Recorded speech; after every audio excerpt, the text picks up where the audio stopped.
Hi, I'm Daniel Lucas, and welcome to Sex 101 and Relationship.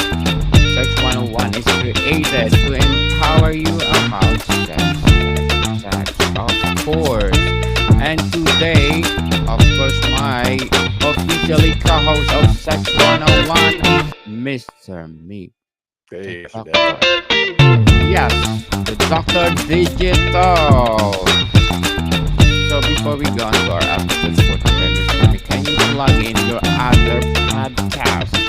Sure, the Doctor of Digital podcast, of course. And also, to get in contact with me, that's on the Facebook page, The Idea to Author Coach. And I'm a book coach. I help people publish and sell more books, but you can also reach me there on Facebook, The Idea to Author Coach, or the podcast, the Doctor of Digital podcast. Yes, I want to encourage you people to listen to Doctor of Digital. Of course, my other podcast, Book 101 Review on my fifth season already, people coming. Fifth season. And Wow. I'm featuring Miss Kat Rambo as my feature author of the month of December. So, Mr. Mick, what will be our topic for Sex 101 Oh, relationships? it's a good one. Do men and women even like each Each other other anymore? anymore. Yes, you would think that men and women would like each other, but there's some question about that. So the manosphere used to at least like women enough to sleep with them, but our culture of casual man hating probably isn't making us happier. And this is actually a response to a three-part series on Substack by Magdalene Taylor. So that's what I'm going to talk about in reaction to her three-part series. Do men and women even like each other anymore? Do we like each other? That's the big question. Mhm. So, what is the author main argument about the current state of relationship between men and women, and how does she define the monosphere and its relationship to pick up artist culture? In the good old days of the sexual revolution, Magdalene expresses a fondness for the pickup slime ball. Now, this was the guy who was misogynistic, but they did what they could to bed down women. A good example was Neil Strauss, who wrote The Game, penetrating the secret society of pickup artists, and he describes his experiences in the seduction community in an effort to become a pickup artist. Mystery is another pickup slut, and he has a dedicated website to the pickup arts. This pair of pickup artists created a cottage industry to write of their exploits, create TV shows, and teach other men how to get laid. Pickup artists desired women, pursued women, and thought it manly to do so. Along with the rise of social media, these guys are also a part of the manosphere, a collection of online communities devoted to masculinity in a time when they perceive it to be under threat by feminism and women writ large. There are other sections of the manosphere that are not pickup artists, but they are loosely connected to them in some way. Men's rights advocates, according to Taylor, have a natural affinity with the pickup artists. I'm not so sure. The men's rights movement focuses on social issues such as specific government services which adversely impact or, in some cases, structurally discriminate against men and boys. Anyone who has been in family court, traumatized by child custody issues, or even alimony and marital property disputes can verify that most courts do not look favorably on men. Be that as it may, Magdalene includes incels in the same category as well. Incel stands for involuntary celibate, heterosexual men defined by the inability to find a romantic or sexual partner despite desiring one, with the additional burden of blaming women as a result. In conclusion, they generally don't like women as a result. Oh, wow. It's hard to reproduce if we don't like women. That's true.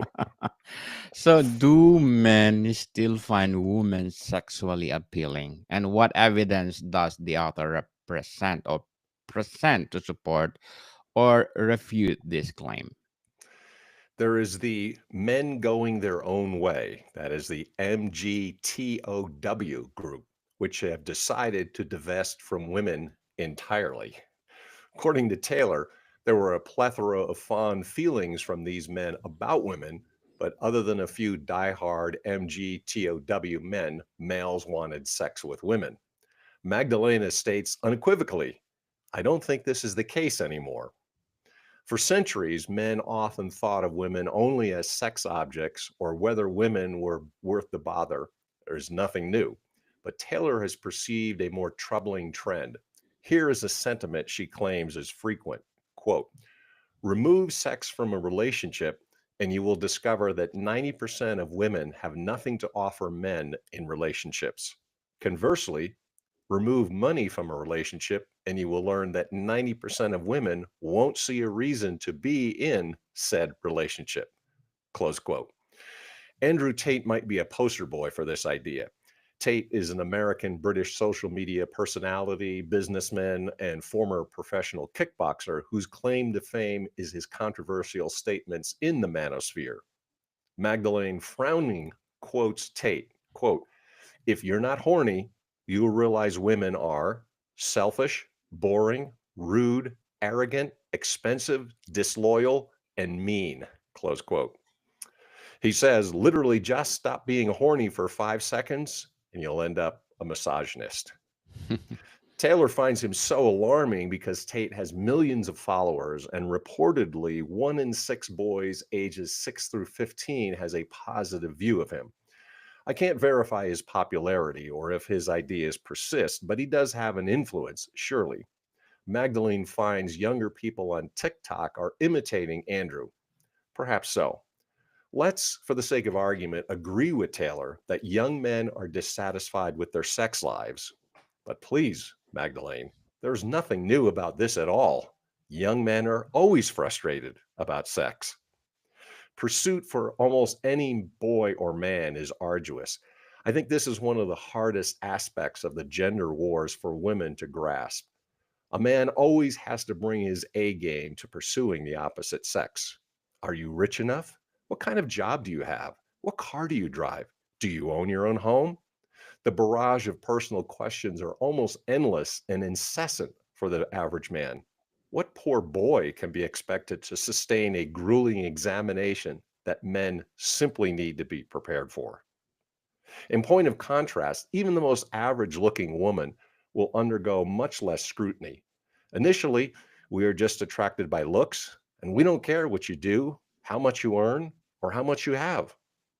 Of course, boys and men could be more insightful and work to increase their desirability, improve their looks, or get further ahead in life, but not everyone can be successful. Most of us are just who we are, similar to how women live or anyone in life.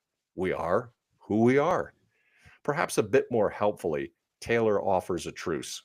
Young men have likely digested the belief that their desires are creepy and something to be suppressed in a post Me Too world.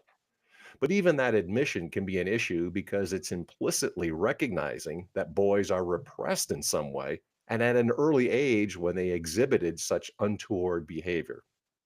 Magdalene, don't you realize that treating individuals as members of a group is a prejudice? Bigotry is not attractive. Taylor is off base. She accuses men of resenting women's expression of sexuality as deception.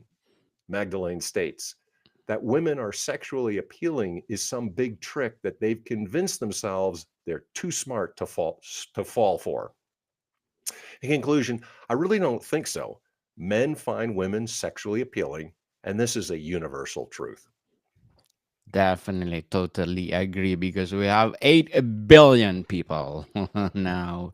So, do women still like men? And what evidence does the author present to support or refute his claim, including the trend towards women pursuing celibacy?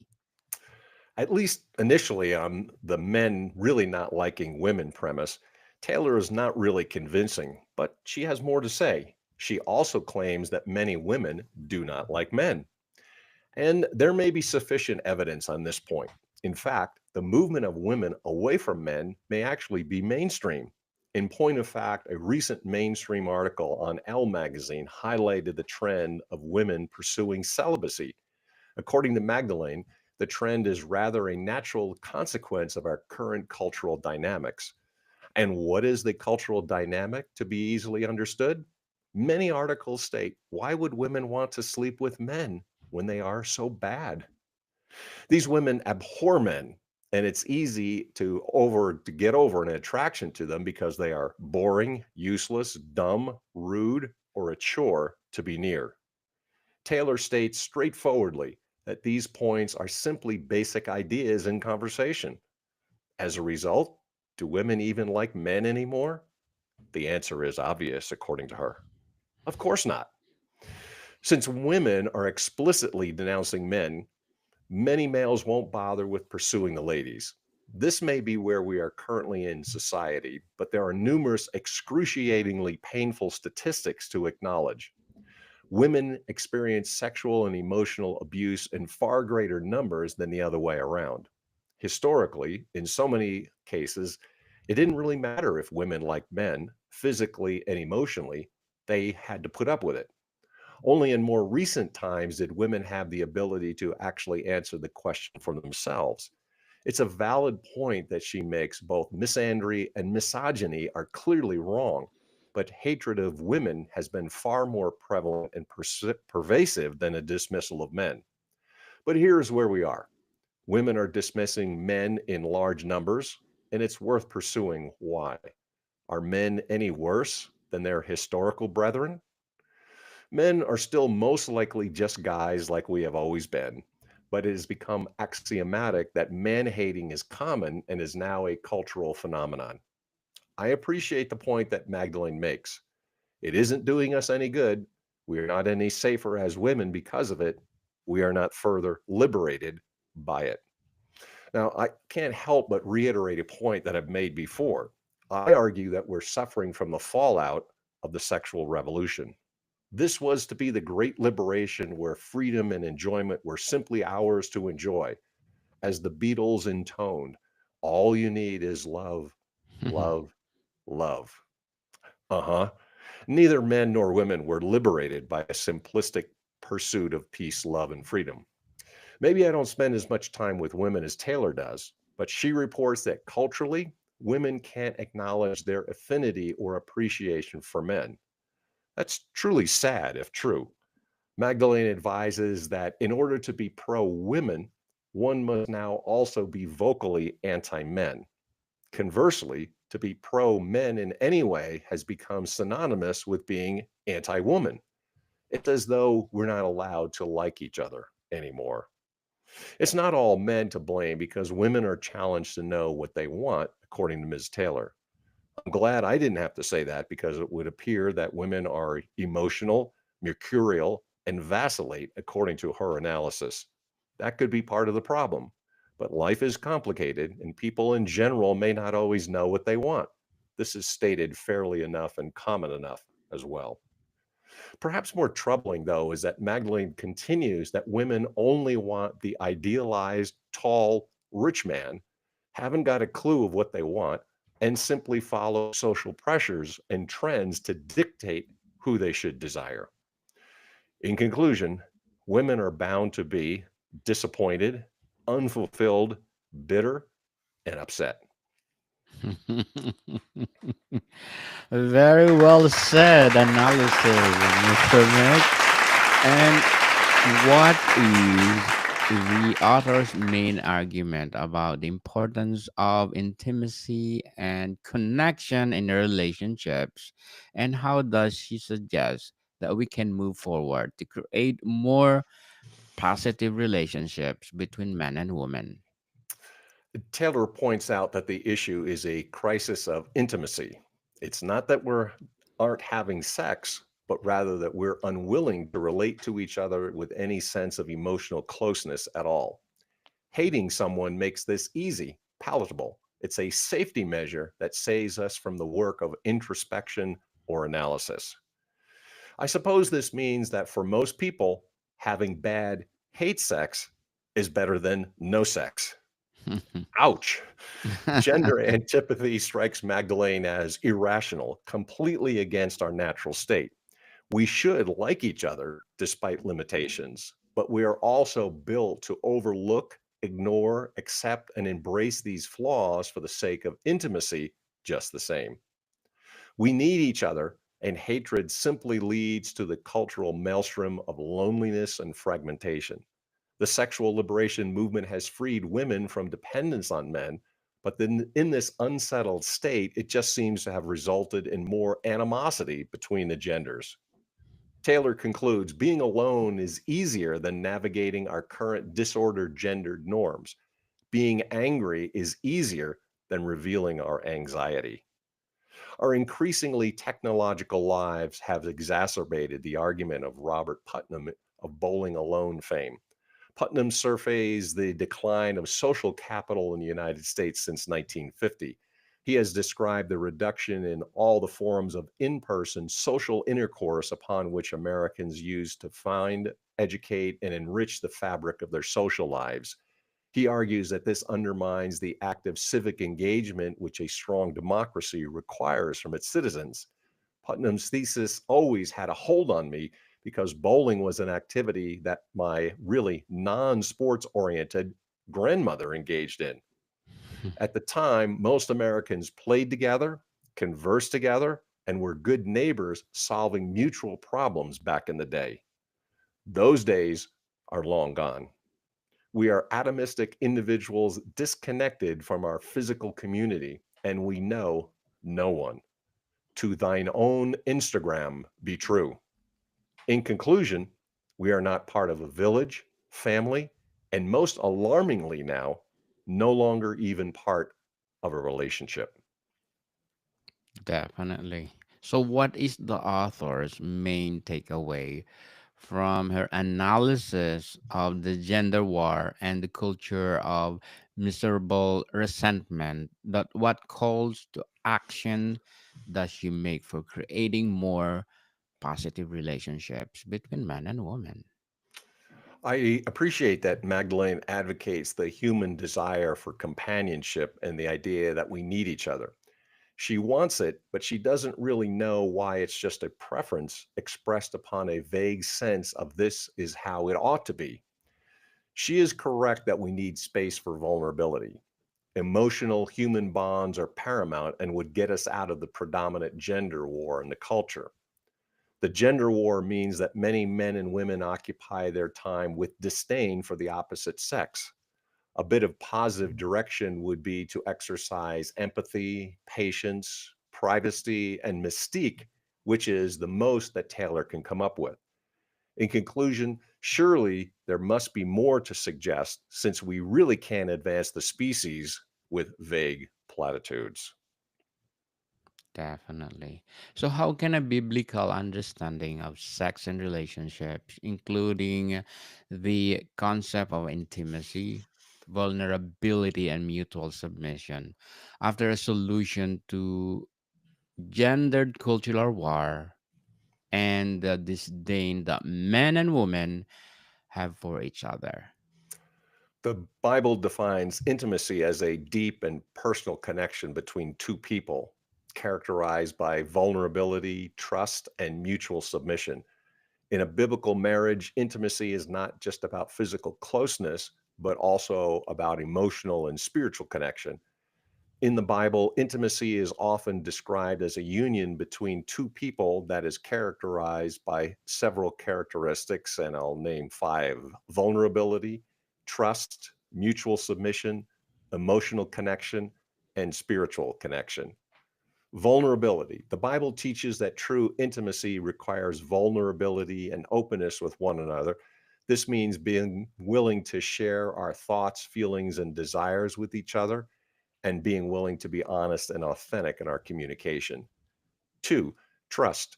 Intimacy requires trust, which is built through consistent and reliable communication and a willingness to be vulnerable and open with one another. Three, mutual submission. In a biblical marriage, both partners are called to submit to each other, which means putting each other's needs and desires above their own. This submission is not a one way street, but rather a mutual and reciprocal relationship. 4, emotional connection. Intimacy is not just about physical closeness, but also about emotional connection.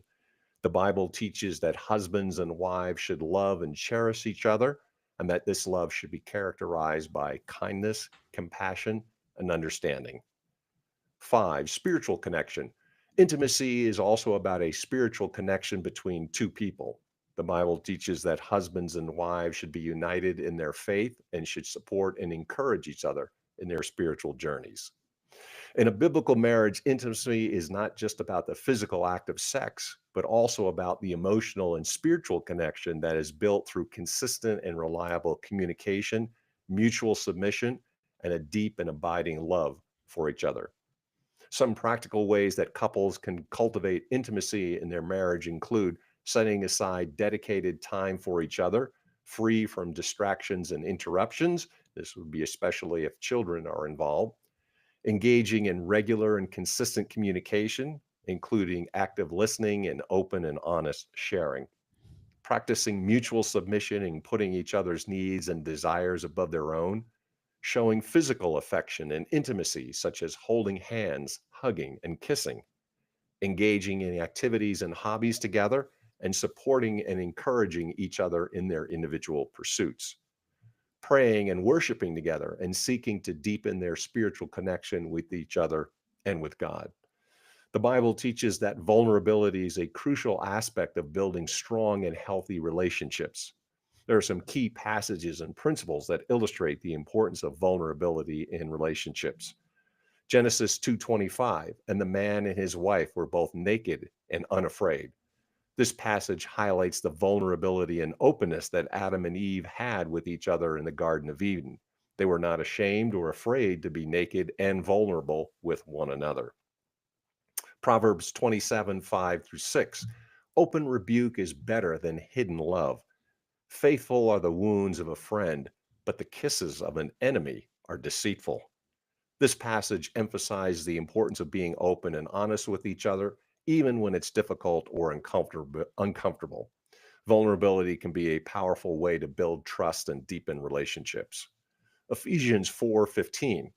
But speaking the truth in love, we must grow up in every way into Him who is the head, into Christ.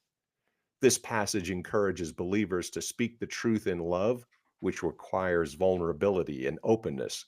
When we are willing to be vulnerable and honest with each other, we can build stronger and more authentic relationships. 1 Corinthians 13:7.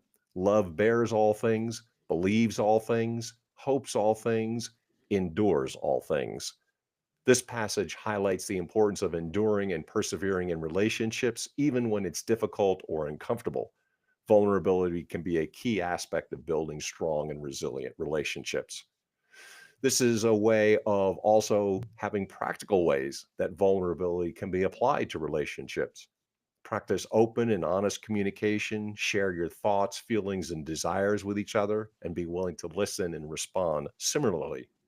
Be willing to be vulnerable, share your fears, doubts, and insecurities with each other, and be willing to be open about your own struggles and weaknesses.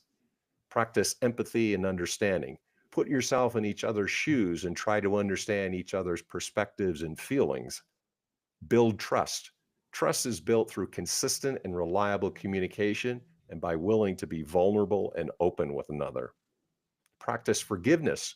Forgiveness is a key aspect of building strong and healthy relationships. When we are willing to forgive each other and let go of past hurts and resentments, we can build stronger and more resilient relationships. Some potential challenges to vulnerability in relationships include fear of rejection or abandonment. We may be afraid to be vulnerable because we fear the other person will reject or abandon us. Fear of being hurt. We may be afraid to be vulnerable because we fear that the other person will hurt us or cause us pain. Fear of being judged or criticized. We may be afraid to be vulnerable because we fear the other person will judge or criticize us. Fear of being overwhelmed. We may be afraid to be vulnerable because we fear the other person will become overwhelmed or burdened by our needs and desires. However, by practicing vulnerability and openness, we can build stronger and more authentic relationships and deepen our connections with each other. A biblical understanding of sex and relationships can help to address the issues of the gendered cultural war and the disdain that men and women have for each other in several ways.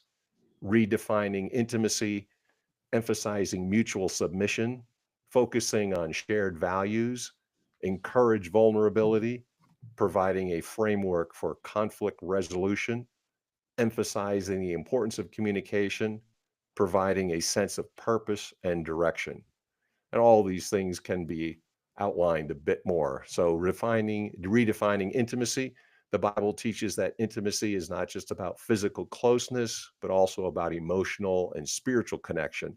This redefinition can help to shift the focus from physical attraction to deeper emotional and spiritual connections, which can help build stronger, more meaningful relationships. Emphasizing mutual submission. The Bible teaches that husbands and wives should submit to each other, which means putting each other's needs and desires above their own. This emphasis on mutual submission can help build strong relationships and help to reduce the disdain that men and women have for each other. Focusing on shared values. Bible teaches that men and women should be united in their values and beliefs, which can build strong and meaningful relationships. And by sharing values, men and women can build strong bonds and a deeper sense of connection.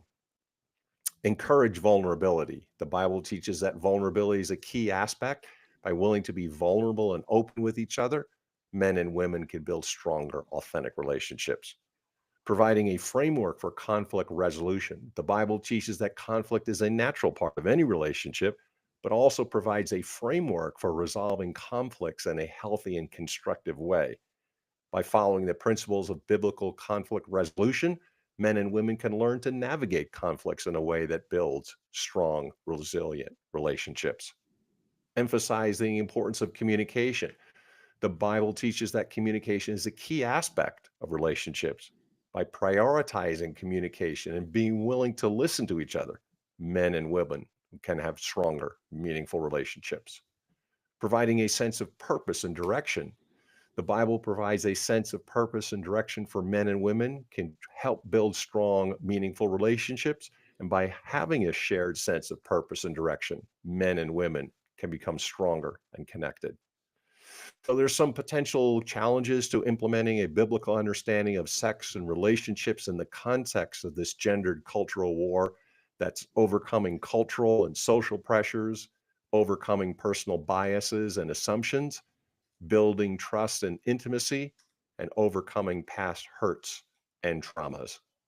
For this, the cultural and social pressures that contribute to gendered culture war can be powerful and difficult to overcome.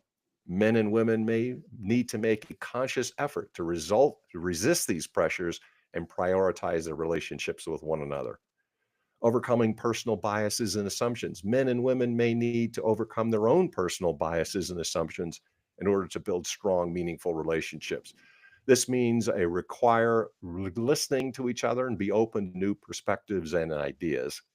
Building trust and intimacy. Building trust and intimacy takes time and effort and may require a willingness to be vulnerable and open with one another. Men and women need to make a conscious effort to prioritize building trust and intimacy in their relationships. Overcoming past hurts and traumas. Men and women may have past and hurts and traumas that make it difficult to build strong and healthy relationships.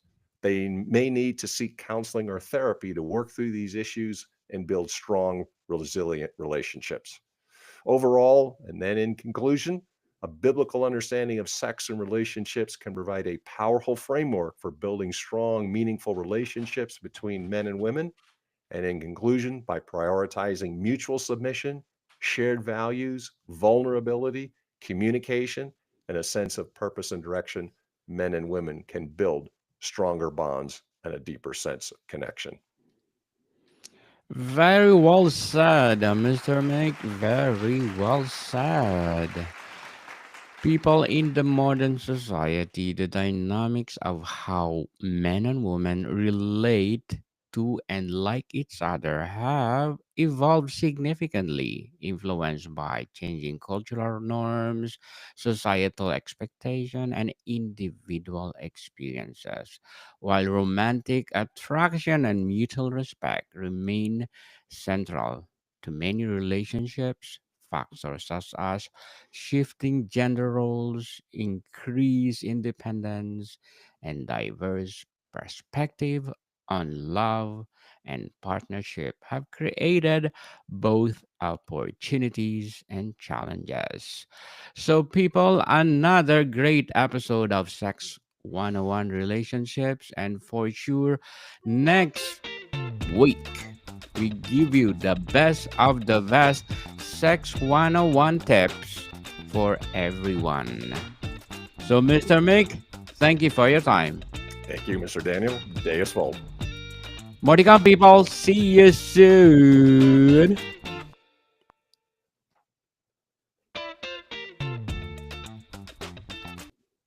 Great topic, Mr.